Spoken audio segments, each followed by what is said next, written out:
신호란 일상생활에서 흔히 만나게 되는 의사 전달 수단으로서 예를 들면 교통신호 등 자동차 깜박이, 그리고 길의 안내판, 전화벨, 비상경보음, 얼굴 표정 및 우리의 그 행동, 제스처 등 중요한 정보를 전달하기 위한 모든 수단을 말합니다. 신호를 공학적으로 표현하면 한 개 이상의 독립변수를 수학적으로 표시한 함수로서 시스템에 입력 데이터로 들어가는 입력 신호와 시스템의 출력에서 나오는 출력 신호가 있습니다. 자연계에서 일어나는 모든 신호는 시간과 공간의 함수로 표현이 가능하게 되는데, 시간의 독립변수로 정의되는 음성 신호와 그 다음에 공간 fxy 2차원으로 표시되는 영상 신호를 예로 들 수 있습니다. 신호가 단일 변수일 경우는 1차원 신호라고 하고, 2개 이상의 변수에 종속되는 경우는 다차원 신호라고 합니다. 1차원 신호는 음성 신호, 그리고 다차원 신호는 정지 영상, 우리가 보통 이미지라고 이야기하고, 그리고 3차원의 동영상, 비디오를 들 수가 있습니다. 그리고 신호의 반대 개념은 무의미한 정보로서 잡음이라고 하고 있습니다. 신호의 개념을 살펴보겠습니다. 1차원과 2차원과 3차원에 대한 신호를 이 앞TP 자료에서 이야기했는데, 시간 축상 T에 있어서 나타나는 신호를 오디오 신호라고 하죠. 시간에 있어서 에너지의 변화가 진행되는 것을 1차원 신호라고 이야기하고 있습니다. 좌측 하단에 이미지에 대한 그림이 있습니다. 좌표가 있죠. X축과 Y축에 대한 좌표의 에너지의 값이 얼마다 하는 것을 우리가 함수로 나타낼 수가 있습니다. 자, 2차원상에서 이런 그림이 있고, 시간축 T에 있어서 연속되게 계속해서 나타나면은 합해가지고 3차원 동영상이라고 이야기합니다. 2차원 평면상의 수평과 수직의 에너지의 값이 시간축 T에 있어서 어떻게 변화해 가느냐 하는 것의 동영상이 되겠습니다. 시스템의 개념에 대해서 알아보겠습니다. 시스템은 일상생활에서 중요한 정보를 알리기 위한 모든 신호에 대한 반응함으로써 원하는 응답을 얻도록 입력 신호를 변화시키는 일체의 과정을 총칭해서 시스템이라고 합니다. 공학적으로는 연속 신호를 취급하는 애널로그 시스템과 그 샘플링돼서 얻은 신호, 이산 신호라고 했죠. 이산 신호를 취급하는 이산 또는 디지털 시스템으로 분류가 됩니다. 신호 처리에 있어서 시스템의 개념을 알아보면은 신호의 형태나 속성을 변화시켜 그 적합한 용도로 사용할 수 있게 처리하는 장치를 시스템이라고 합니다. 즉, 신호에 포함된 필요한 정보를 추출한다거나 신호의 형태를 변화시키는 장치나 처리 과정을 알고리즘을 통칭해서 시스템이라고 이렇게 얘기하고 있습니다. 그림 1에 아날로그 시스템과 디지털 시스템을 보여주고 있습니다. 시간축상 T에 있어서 에너지의 변화, XT 함수로 나와 있죠. 출력이 마찬가지로 시간축상 T에 있어서 입력에 에너지의 변화가 들어가면은 출력에 그대로 선형적이거나 또는 비선형적이거나 출력 YT로 변화돼서 나오는 것을 아날로그 시스템이라고 합니다. 그림 2는 신호와 시스템의 개념들을 보여주고 있습니다. 시스템은 일반적으로 대문자 T를 사용해서 표시합니다. T는 트랜스포메이션, 변형 또는 변환의 약자입니다. 입력 신호가 X라고 했죠. 변환 또는 변형해서 출력 신호 Y를 가공하게 됩니다. 이산 시스템은 연속 시스템에서 시간축 T에 있어서 연속된 에너지의 변화가 아니라, 이산 시스템은 연속 신호를 샘플링해서 얻은 R사탕 신호라고 했죠. 그래서 이 R사탕 신호에는 수열적으로 첨자가 매겨지게 됩니다. 그래서 N은 0부터 1, 2 해서 마지막 n-1까지 그러한 신호가 이산 시스템에 입력되게 되죠. 그래서 이 n은 수열의 개념입니다. 연속 시스템은 시간축 t로서 이루어진 함수가 되겠고, t라고 하는 개념은 알겠죠. 입력에 샘플링된 수열로 표현되는 이산 신호가 원하는 변형 또는 변환해서 가공된 출력값 YN을 갖게 됩니다. 시스템을 연결하는 방법이 나와 있습니다. 그림 1을 보면은 직렬 접속 시스템이죠. 시스템 1을 거치고 그 신호에 대해서 시스템 2에서 가공을 해서 출력을 얻는 방법입니다. 그림 2에서는 입력 신호를 시스템 1에서 원하는 출력값 하나를 만들고 그 입력에 대해서 특정 목적의 가공, 시스템 2를 거쳐서 다시 에딩하는 방법으로 출력 신호를 얻게 됩니다. 그림 3에 있어서는 피드백이 있는 교환 시스템을 우리가 볼 수가 있습니다. 입력에서 시스템 1을 거쳐서 가공된 그 신호를 시스템 2에서 피드백을 시키면서 원하는 신호로 가공을 해서 그 입력과 시스템 1의 출력에 의해서 피드백되는 값을 가공하는 시스템 2에 의해서 시스템 1을 거쳐서 다시 출력하는 기환 시스템 세 가지를 시스템의 연결 방법에서 알 수가 있습니다. 디지털 신호에 대해서 연속 신호, 이산 신호, 디지털 신호 이걸 분류해서 설명을 하고 있습니다. 연속 신호는 시간축의 모든 값에 대해서 신호 함수가 정의되는 신호이고 그 중에서 신호의 값도 연속인 신호를 아날로그 신호라고 합니다. 두 번째 이산 신호는 연속 신호를 샘플링해서 만들어지는 신호를 의미하고 세 번째 디지털 신호는 이산 신호를 바이너리 밸류로 바꿨죠. 그 양자화 해가지고 디지털 신호 1과 0으로 표현을 하게 됩니다. 그 연속 신호를 샘플링해서 얻은 그 알사탕 신호 그걸 갖다가 디지타이저, 퀀타이제이션이라고 그랬죠. 양자화를 거쳐서 디지털 1, 0, 바이너리 밸류로 얻을 수가 있습니다. 그래서 일반적으로 그 연속 신호는 괄호를 사용해서 표시하고 디지털 신호는 꺽쇠 괄호를 이용해서 표시합니다.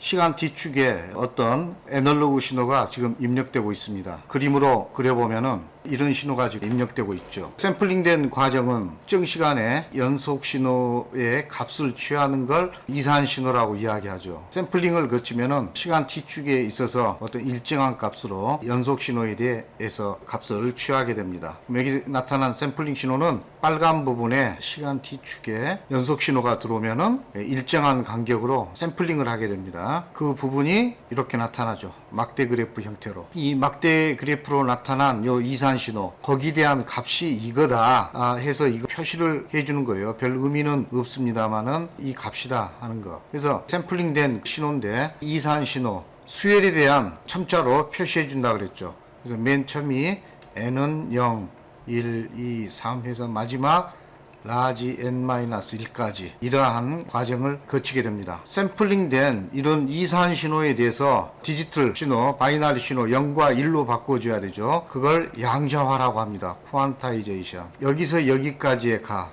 여기서 여기까지의 값을 전부 바이너리로 바꾸면은 각각의 이산 신호에 대해서 디지털 신호 뭐 0110, 뭐 1100 해서 이제 쭉 바뀌겠죠. 샘플링과 양자화 과정이 되겠습니다. 앞쪽에서 그림을 통해서 설명된 과정을 이번에는 텍스트의 개념으로 정리를 한번 해볼까요? 아날로그 신호를 샘플링할 때 가장 그 중요한 문제는 얼마나 빠르게 신호를 샘플링 하느냐 하는 것입니다. 신호의 변화를 알아볼 수 없을 정도로 큰 시간 간격으로 샘플링된 결과 이렇게 되면 안 되죠. 연속 신호 XT를 샘플링할 때 일정한 간격으로 샘플링을 한다 그랬죠. 일정한 간격이 주기 T가 되겠습니다. 샘플링의 그 주기입니다. 시간 축에서 다루는 그 연속 신호 XT를 샘플링하면은 XN이 되죠. 그 XN은 일정한 샘플링 간격 T로서 수열 개념의 이산 신호 XN이 이루어집니다. 그래서 여기 이제 n에 대한 그 정의는 정수값으로서 n번째 샘플을 의미를 하고 수열로 나타냅니다. 연속 신호를 샘플링할 때 가장 중요한 문제는 얼마나 빠르게 신호를 샘플링 하느냐는 것입니다. 이 그림에서 A 그림과 B 그림을 한번 볼까요? 자, A 그림에서는 그 샘플링을 하는데 뚝뚝 떨어져서 샘플링을 하게 되죠. 지금 이러한 신호가 들어가면은 그 신호에 대해서 너무 긴 주기 T를 이용해 가지고 긴 주기 T로서 알사탕 신호를 이산 신호를 얻어내면은 많은 정보를 잃어버리게 되죠. 그 이산 신호의 사이에서 이렇게 포지티브에서 네거티브까지 변화하는 것, 또 포지티브에서 이렇게 많은 변화본 이런 정보를 우리는 다 잃어버리게 됩니다. 포지티브 또는 네거티브 이런 정보를 다 잃어버리고 연속 신호의 이 부분에 대해서만 우리가 이제 샘플링을 했는데 이런 뭐 피크치 이런 부분 우리가 잃어버렸죠. 정보를 얻었는데 이 A 그림에서는 신호의 변화를 제대로 알아볼 수 없을 정도로 너무 큰 시간 간격으로 샘플링된 그 결과를 보여줬는데 포지티브에서 네거티브의 변화분이랄지 피크치가 있는 이런 부분을 그러한 그 연속 신호의 정보를 다 잃지 않으려면 우리 촘촘히 그 샘플링을 해야 됩니다. 그래서 이제 샘플링을 너무 이건 또 촘촘히 했죠. 연속 신호의 모든 정보를 샘플링된 신호에 의해서 다 가질 수 있도록 되어 있습니다. 전화기를 한번 살펴보죠. 그래서 전화기는 약 주파수 대역폭이 3kHz죠. 그래서 이 3kHz에 대한 주파수 성분을 거의 잃어버리지 않고 샘플링 하려면은 이것의 2배면 됩니다. 그 시간축상 T에 있어서 나타나는 그 연속 신호의 최대 주파수의 2배이면은 시간축상 T에 나타나는 애널로그 신호의 정보를 우리는 잃지 않는다. 그래서 샘플링 이론에서 원래의 그 아날로그 신호를 완전히 표현할 수 있다는 것은 샘플 값들로부터 아날로그 신호를 완전히 복원할 수 있다는 것을 의미한다. 신호를 샘플링할 때 너무 높지도 또는 낮지도 않은 적절한 샘플링률을 그럼 우리가 어떻게 선택할 것인가. 좀 전에 그 전화기 예를 들었죠. 여기에 적절한 샘플링률을 쉐논이라고 하는 학자가 그의 쉐논 샘플링 이론을 제안을 해놨습니다. 그래서 이 이론에 의하면은 우리가 다루고자 하는 애널로그 신호의 최대 주파수의 2배이면 된다. 이 샘플링 신호는. 그래서 최대 주파수 성분이 최대 주파수 맥스가 있을 때 이런 아날로그 신호는 적어도 그 최대 주파수의 2배인 신호의 샘플링률로 균일하게 샘플링하면은 완전히 정보를 우리가 표현할 수 있고, 나중에 이제 양자화 된 후에 디지털 신호로 바뀌어진 그 디지털 신호로부터 역양자화를 거쳐서 애널로그 신호로 완전히 복원할 수 있습니다. 샘플링 이론을 나이퀴스트 주파수, 또 신호의 최대 주파수, 중복 주파수, 그 샘플링 주파수를 우리가 나이퀴스트율이라고 합니다. 그래서 나이퀴스트율은 신호의 그 최대 주파수의 2배가 되는 걸 의미하죠. 그래서 우리가 다루고자 하는 그 애널로그 신호의 최대 주파수의 2배이면은 그 샘플링 이론에 의해서 FS는 정의가 됐죠. 나이퀴스트율이라고 합니다.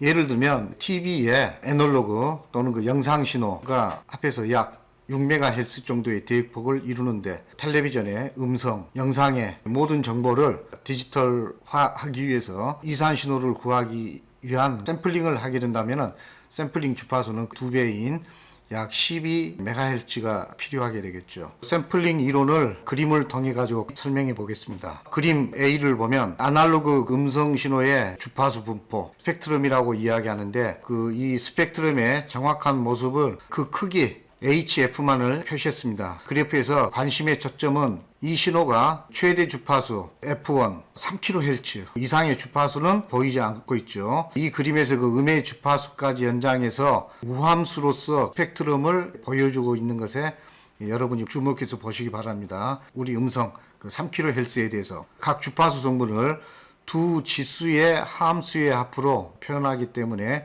생긴 결과입니다. 그래서 0에서 3까지. 다시 한번 설명하면은 음성의 대역폭이 3kHz인데 이 3kHz를 유상을 무시하고 그 주파수 성분으로만 나타낸 걸 우리가 HF라 그랬죠. 그래서 이 주파수 성분을 두 지수의 그 합으로 표현하기 때문에 우함수로서 제로를 중심으로서 대칭으로 이렇게 나누어지게 됩니다.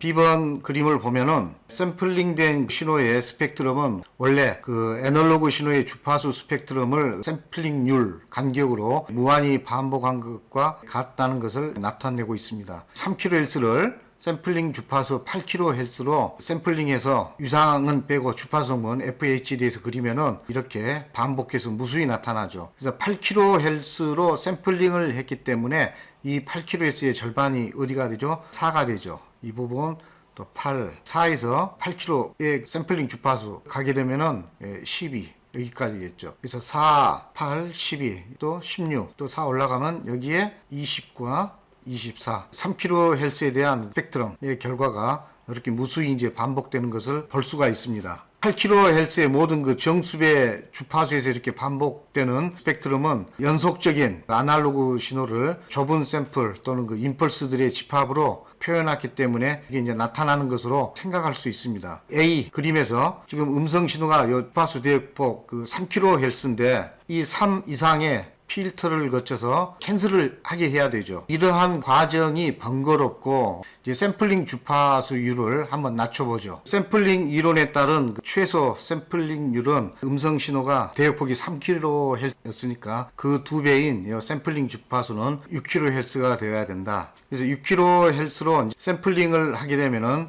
3 다음에 9까지 원래 음성 주파수 내의 스펙트럼이 이렇게 연속해서 나타난 것을 볼 수가 있죠. 이걸 복원을 할 때 B번 그림과 같이 4 이상에서 5, 또 5 이상의 이런 것들을 제거하는데 필터가 필요하는데 필터의 그 설계에 있어서 그 불필요한 필터의 주파수 대역폭을 우리가 줄일 수가 있습니다. B번 그림에서 8kHz로 했을 때 뚝뚝 떨어져 가지고 불필요한 필터에 이제 파라미터가 필요하는데 이런 걸 쓰기 위해서 샘플링률을 낮추면 어떻게 될까 하는 문제가 제기됐었죠. 3kHz보다도 2배에 못 미치는 5kHz로 샘플링을 한번 해보죠. 5kHz면은 3kHz의 성분이 다 끝나기 전에 그 주파수 스펙트럼이 다음 그 스펙트럼이 일어나는 현상으로 보이죠. 이런 부분이 겹치게 됩니다. 아주 이제 심각한 이게 문제인데 이걸 에일리어싱 현상이라고 합니다. 원 주파수의 2배에 못 미치는 그 샘플링 주파수를 갖게 되면은 에일리어싱 현상이 생겨가지고 디지털 신호로부터 오리지널 애널로그 신호로 이렇게 복원을 할 때 상당한 잡음이 생길 수가 있습니다. 샘플링 이론은 그 스펙트럼의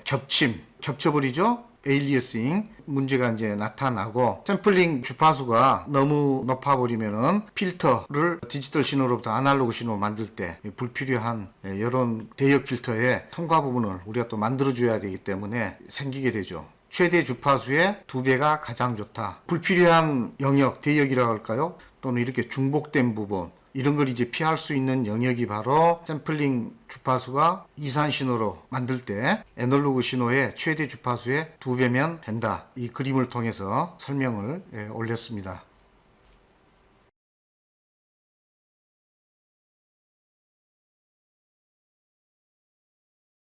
자, 감사합니다. 다음 시간에 뵙겠습니다.